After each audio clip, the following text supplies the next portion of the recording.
Journal of Minimal Invasive Spine Surgery and Technique, a section editor of World Neurosurgery, Neurospine, IJSS, and associate editor of BMC Musculoskeletal Disease, and academic editor of Medicine, guest editor of Brain Sciences. And today he will give us a keynote lecture on endoscopic lumbar fusion surgery. Professor Kim.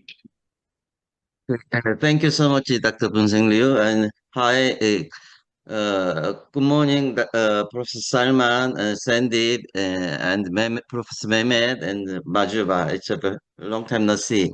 Today, my topic is some endoscopic lumbar fusion surgery.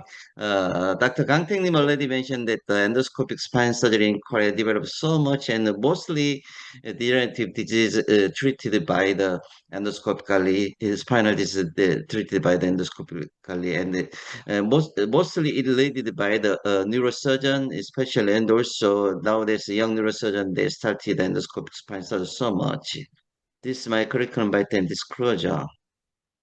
Now, if we met like this patient, we hope maybe can treat it by the endoscopically not open, and reduction can sufficiently make some fusion sufficient that will be the best treatment for this patient.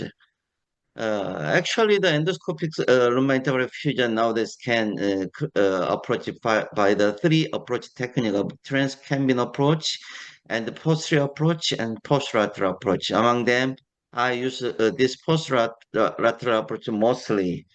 And the first step of the endoscopic lumbar interval fusion of the post-lateral approach can resect the IAP is sufficiently because of that. The firstly point is that the finding the Kim's point is the starting point of the drilling, and then we can see that some very easily a resection of IAP, and that the same method we can resect the SAP by the from the lateral to medial from the upper above of the pedicle. Then you can see the resection of this area. After that, we can finding the foraminal space sufficiently, and then insert the working channel to docking to here.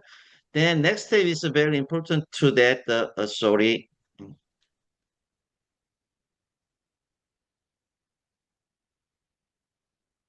Sorry, video not play.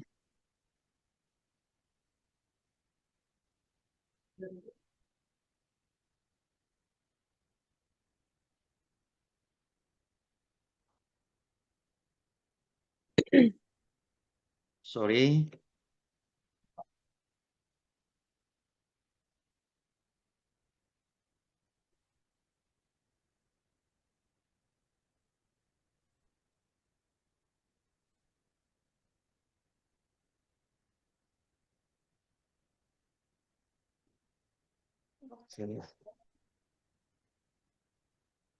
Yes, then we can insert the working channel to the canvas area.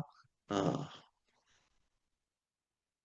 then the next step is very important is that some chronic adhesive disc drilling is very important to releasing the collapsed disc like this.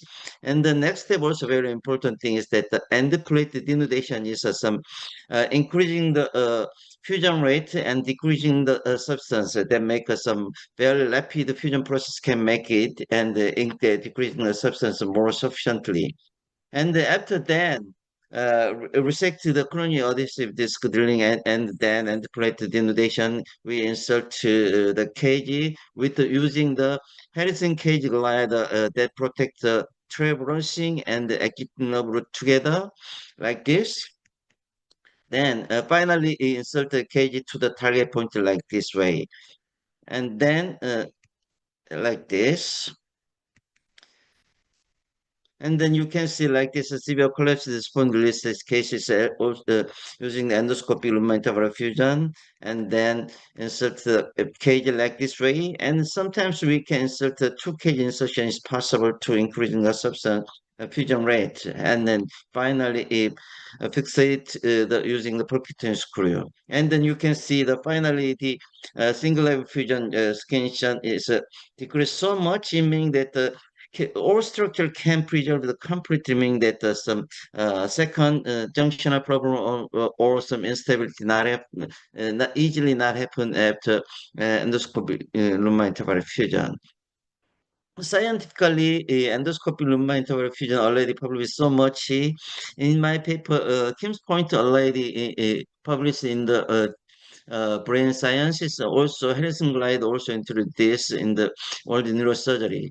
Also, in this paper, using the chronic adhesive disc drilling and endoplate denudation have a very, very big advantage compared to the open surgery. For example, you can see like this severe collapse disc increasing the focal segmental correction is very effective, and also severe collapse disc also restored very sufficiently, and also spondylolysis can sufficiently reduce like this way. And also in my another paper talking that using the end plate denudation and the 3D printed KG, we can make a very rapid fusion process and very high fusion rate. For example, like this case is of some osteoporotic older patient using the 3D print KG, only 6 months you can see the fusion rate make a very sufficiently. In the 1 years, you can see the very good fusion rate in spite of the endoscopic lumbar interval fusion. Also, using endoscopic lumbar interval fusion, I already mentioned that the chronic adhesive disc drilling make some sufficient disc height restoration. That means that we can perform the indirect decompression can possible. It means that so many cases mild stenosis cannot need the central decompression, not need only cage insertion is sufficient to improving the patient result. And also using this advantage of chronic adhesive disc drilling, we can apply to the degenerative deformity cases like this. And also I will show the some of my cases. You can see that this case is a 40-year female patient, male patient with a severe L5S1 collapsed disc that need some sufficient disc restoration and sufficient angle making the needed for L5S1. You can see after operation sufficient correction is possible. And also this another case is showing the degenerative deformity cases, failed back surgery cases. And after using the chronic adhesive disc drilling, you can see the degenerative disc is corrected sufficiently. Kyphosis is also corrected sufficiently. Also, this another cases of failed back surgery cases with complex cases with deformity and stenosis and foraminal stenosis together, all solved very easily using the endoscopic lumbar interval fusion. You can see in there is not needed some removal of implant, the previous implant. Only decompression also possible, fusion also possible using the endoscopic lumbar interval fusion. Also, you can see this patient, 85-year, very old male patient with the degenerative deformity, severe back pain. And after endoscopic lumbar interval fusion, you can see the this corrected very well, and the patient pain disappear mostly. And also, this another cases of 70-year-old female patient degenerative deformity corrected very well. And you can see here there's some segmental angle also corrected very sufficiently using the endoscopic lumbar interval fusion. Also, this another case is 77-year female patient with this patient also some medically some problematic patient with you can see the some brain surgery before. In spite of them, you can see after using the endoscopic lumbar interval fusion, you can see that it sufficiently corrected the patient uh, uh, uh, alignment, and also then the patient pain also disappears so much. And this another cases of failed back surgery cases came to with neoplastic state after long fusion. But after endoscopic lumbar interval fusion, only single level fusion thoracic area, you can see uh, after operation, when the spinal alignment corrected sufficiently, and 4 weeks later, spinal alignment corrected near completely, and also 6 months later, the patient motor improved near completely, and the patient can possible walking. And This case is firstly, I show that using the endoscopic lumbar interval fusion, you can see nowadays we can only posterior with not a larger skin incision. The sufficient correction is possible, indirect decompression is possible, sufficient segmental angle making is also possible. Because of that, the patient can possible to achieve sufficient clinical results compared to the conventional open surgery. I believe that endoscopic lumbar interval fusion and endoscopic surgery will change the next generation of spinal surgery. Thank you so much for your kind attention. Thank you, Professor Kim, for keeping on time. We have 1 minute for questions. We open the floor for questions. Yeah. Anyone? Maybe I ask one question, Professor Kim. You show that you have a unilateral placement of a cage to correct the lateral tilt. Would that compromise on the fusion rate, Professor? Can you ask about one more time? Yeah. Some cage you put only unilateral side, one side. Yeah. Yeah, but I understand that because of that some collapsed area is a more loading point is more forceful. Because of that, some inserted the cage that area is more sufficient to correct the force, and making the sufficient fusion rate is more good in that side. Yeah, thank you. One from Fat. You may ask question, Dr. Fat. Hello, thank you very much for this very interesting lectures.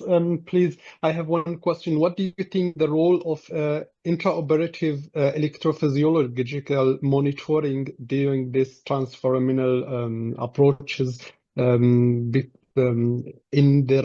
for the beginner and for the most experienced people? What do you think the role of electrophysiological monitoring?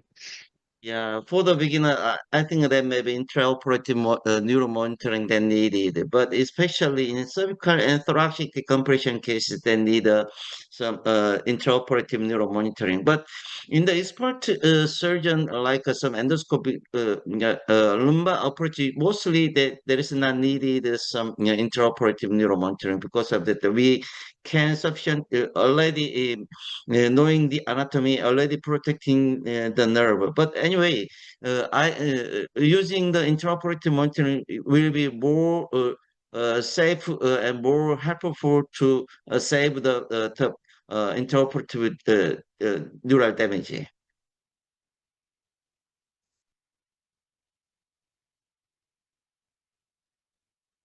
To move on to the next Okay. speaker. Thank you, Professor Kim, for a nice lecture. Maujuba, Doctor, please. Yes, please. We thank you so much, Dr. Kim. Thank you so much. So now we will welcome